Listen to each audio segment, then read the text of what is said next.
he's so happy. He's like, I'm running around, sort of. Welcome to another graphics tutorial for C#. And as you were saying last time, I made a nice little guy that runs around and picks stuff up, and it counts the number that he's picked up. Now, this is great and all, but it does kind of limit, if you're going to make this in a game, it does sort of limit it to space. The reason being, the only space you have to work with is from this corner, well, this corner to down here. So basically that limits the amount of area he can run around on. So what we're going to do instead, well, first thing we're going to do is make this full screen so it doesn't look weird. So maximize. And then you can see he can now run around to here and, you know, whatever. But what we want to do instead is, instead of making him run around on the map and then the map's limited to size, him stay in the center is what we want, and the map to run around underneath of him. Now it sounds weird, but you'll understand when I show you. So basically he'd be right in the center right about here, and then when I push like side key, everything underneath him would move to the side instead of just him moving to the side like this. So let's get started. So you can go to your code page where you left off from last time, and let's look at this. So this rectangle here, and in fact I'm going to zoom in for you guys. There you go. So this rectangle here, these are all the rectangles that appear on screen. As you can see, there's 10 of them, and in our makeRect class we assign them a position. Now what we need to do is, as you see here, areas where the creature's drawn, and this during the timer will move it up and down based on what keys we hit. Now instead of doing that, what we want to do is tell the rectangles to move instead of the character. So what we're going to do here is put another class, I mean not class, but a method in. We're going to call it public, and it's just void, public, public, void, move rectangles, or whatever you want to call it, doesn't matter, just the code inside that matters. And then what we're going to do also is be able to tell it where to move. Now we could put a number in there for over, how far over, which direction, minus or positive, negative or positive, up and down, but I want to actually do something different. So we're going to go make it in and we're going to call this direction, and just a second, yeah, I think that's right. And then we're going to go up, down, right, left. And here we go, direction D, to represent what direction we want to move them.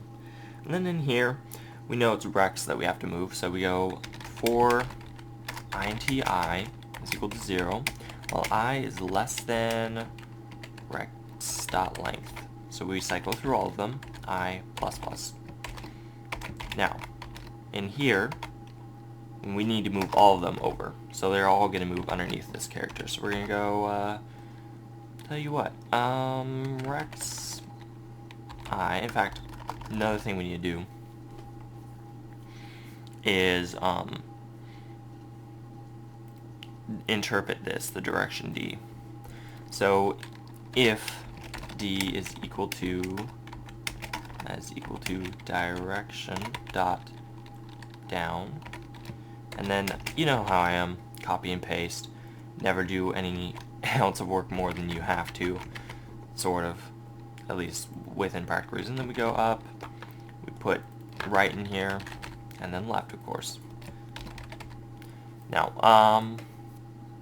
let's go up here, and we're gonna fill this stuff out later, but right now we're just gonna put move rec in here. So we're just gonna grab this, copy that, like that, go V, Control V, and you'll see, I know it's causing errors right now, but that's because I don't have semicolons and I have a variable undefined inside. So we're just gonna take this part out. Oops. And then we're gonna just take that part out and then direction that, and we'll call this down here. Oh wait, that's up. Up. And then let's see, I put all semicolons here. Let's grab this, just copy and paste, Control C, Control V. Oops, copy the wrong thing. And that's the only thing I don't really like about Visual Studios. When you do Control Copy, it's gonna copy no matter what, no matter if you don't have anything selected. And then we'll change these to their correct form. So this is gonna become left. This one's gonna become down. No, not down, but down. And then this one, of course, right. And then in here, we'll come back and we will interpret that. So if it's down, what we're gonna have to do is move it positively. Actually, since it's moving underneath, it's the opposite. So negatively along the y-axis. So what that does is rex, and then I dot y minus equals, and then I think the increment we did was 3, and I could really add an increment in here, but we're not going to do that yet. So just grab this code here like I usually do, copy and paste everything here, and then change the variables. Now this is up, so it's still y, except this becomes plus. At least I'm pretty positive. And some of you are probably thinking, well, plus is moving down along the screen. We want to move up, but we're really moving the rectangles here. So the rectangles need to move up in order for the other thing to look like it's going down. So now next part, place this with X. And then let's see, right. To my right, that's positive, so negative is going to make it move right, and this is going to be positive here. Perfect. Now, let's test it. I don't know if this should work, but okay, what does it have? Oh, accessibility. Okay, so basically what this is saying is it's less well, actually, this is more accessible than the thing that contains it. So as you see up here, this is public partial. Oops. And so instead of, and in fact, I think what we might actually, and that doesn't make any sense because I do have other public methods, so I'm thinking it's just the enum here. So we go public enum, and then we'll try it again. Perfect, it worked. So let's go ahead and hit the side key. Okay, things move underneath, right? There we go. But he's not in the center of the screen, so it doesn't really look, and there's no actual real background. So it doesn't really look like he's traveling. Looks like he's just sitting there. But, let's see if we can move him to the center of the screen. And how we'll do that is, okay, let's see. Here's this area thing. Well, we're actually going to put this at this dot width divided by 2, and this dot height divided by 2. And that's going to move right to the center, at least pretty close to it.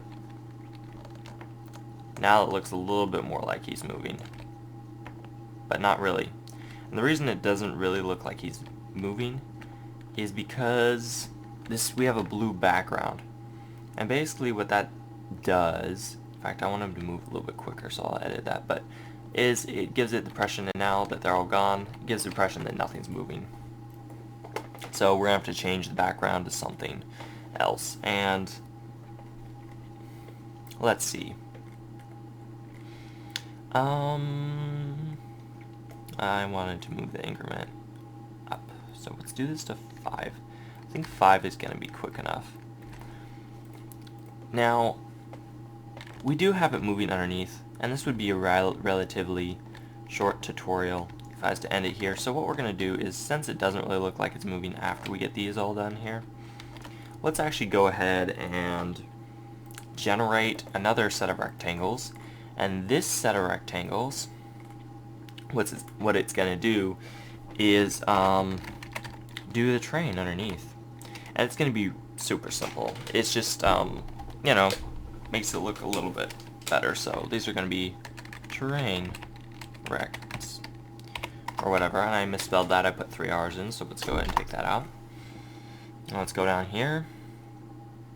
And let's put that in as terrain rex is equal to new rectangle, and I probably only need, I don't know, let's see, 10 across, no, more than that, 20 across, 100, so let's just put in 1,000, just so that we have some extra working room. And then we need a new make rectangle class. In fact, I could probably encapsulate it in the other one, but we're going to make it separate. Public tangle, wait, why is this a rectangle? I don't think I need it to be. I just use it like a void, don't I? Yeah, I don't assign it. So that's going to go void. And the reason I do that is I don't need to return any values. It just does this. I mean, you know, it doesn't use any dynamic things or whatever. They're all predefined stuff. So, we'll go with void here too. And then make terrain like so. And then what we're going to do is, instead of doing a random, we're going to do it a little bit more civilized, you might say. So, 2 for statements. 9tx is equal to 0, and you might have an idea of what I'm doing here. While x is less than this dot width. So it's going to go across the screen. And also, x plus equals, and I think I'm going to do increments of 20 in size. Okay, so that looks good. And then I don't think I made any errors in this. Nope, I didn't. It was just, it looked like it did for a second. This is going to change to y, and this is going to be this dot height. So basically what's going to happen, and I'll start this up again, is it's going to start here at 0, 0, and it's going to go down with, well, the inner for loop will cycle the y values downward vertically, and for every 20, and then we'll draw a rectangle for every one of those, and then it'll go over one down until it covers the whole screen in rectangles, and then we'll just draw a border around them. That way they look like, you know, a flooring or something. So now that we have that done, let's go now see what I call them, terrain rectangles. We're going to go with, and also what I need inside of this is int rect position is equal to 0. Okay, so terrain rect position 0. And I really could do, oh no, I couldn't. I'd have to divide by 20. I was thinking I could do just x and y added together, but I can't do that because it's plus equals 20, not plus plus.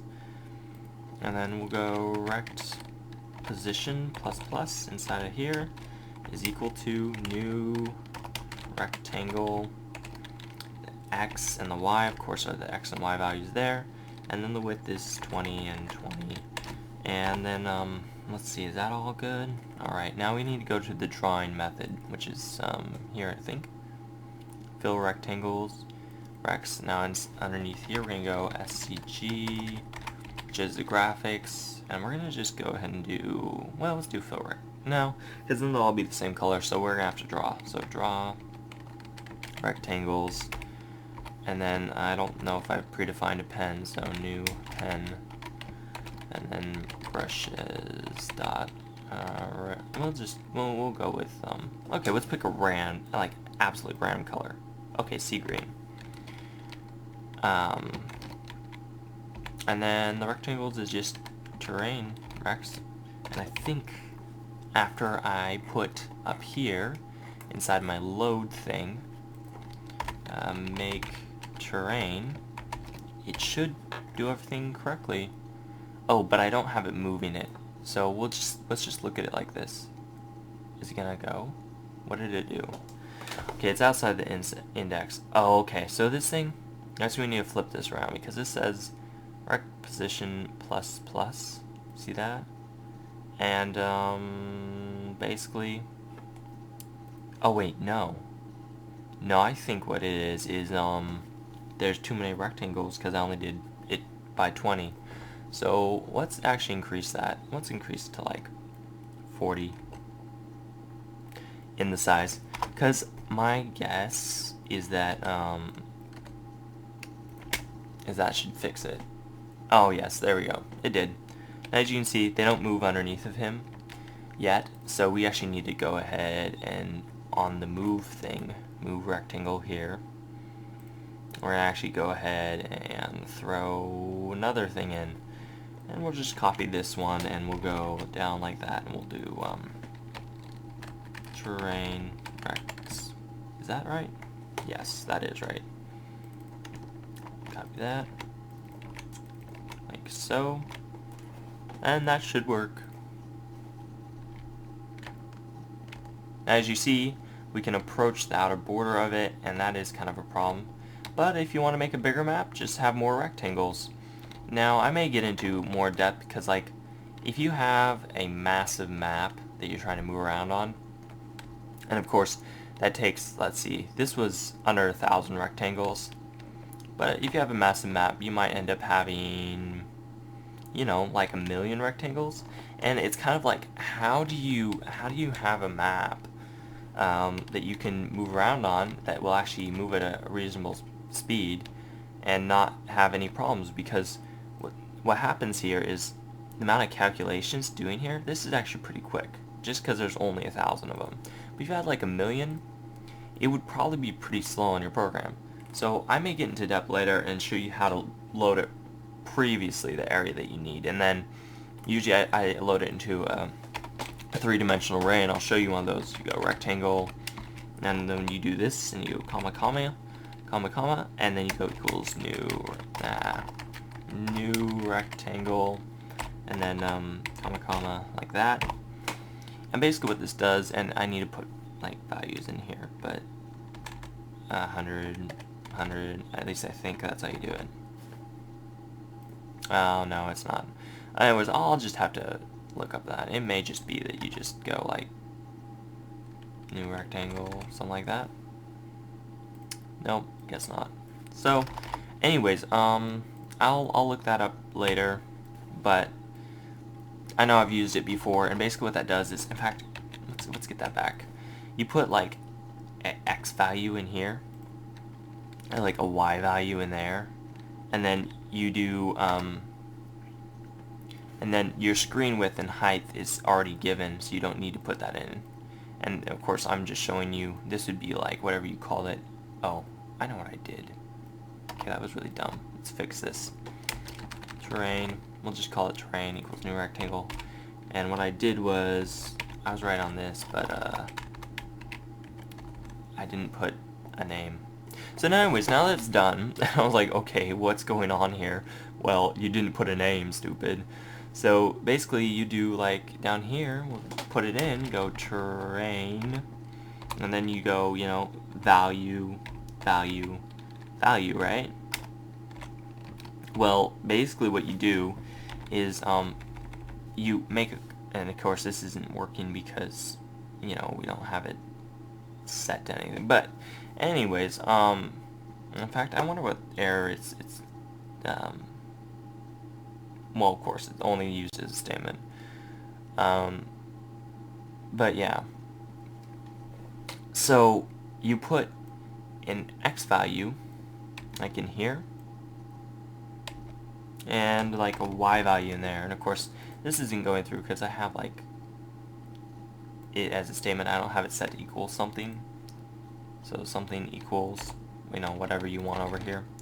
But of course, I'll just ignore that now. And then I put an X value and a Y value, and then you'd automatically already know the width and height of the screen, of course. And then you would plug everything into this thing here using a method before you load the actual game. So it'll be loading, you'd have like a loading bar. You'd plug everything in here, and then you just put your X and Y values in, and this 0 would give you, the positions would give you a list of the terrain pieces you need to load, instead of having to actually load every single one of them But yeah, I'm gonna have to, anyways, get into more depth that later. That's probably kind of confusing how I explained it, but I've done it before, so I have it. In fact, on YouTube you can go and see the game that I built, my little game in development. I haven't done much with it lately, and I use that same method there, but I haven't shared the code, so. But we might get into that later, so let's go ahead and end with this. And as you can see, he's so happy. He's like, I'm running around. Sort of. He's got a really angry face on. He's like, I'm staring at you. I've got you. But yeah, we can do things later, like when you're pressing the sideways key, it'll change the picture it's displaying, so it looks like he's looking sideways, and you know, whatever. But what's all these little things up here? Little dot there. In fact, you probably can't even see them. Oh, they're gone now. Oh, I know what they are. Basically, when you move this thing around, sometimes, like, I don't know, on the screen, it leaves that dot there. Don't ask me why. Maybe not. Maybe it's just, extra, in fact, maybe it's just extra ones left over from the rectangle class. I don't know. You guys probably cannot even see them. They're like 1 pixel by 1 pixel. Alright, well that's it for now. So that's the end of this tutorial. Please like and comment and etc. just to tell me if you want to see more of these. And I'll be doing probably more often on these. So just, that's all for now, I guess.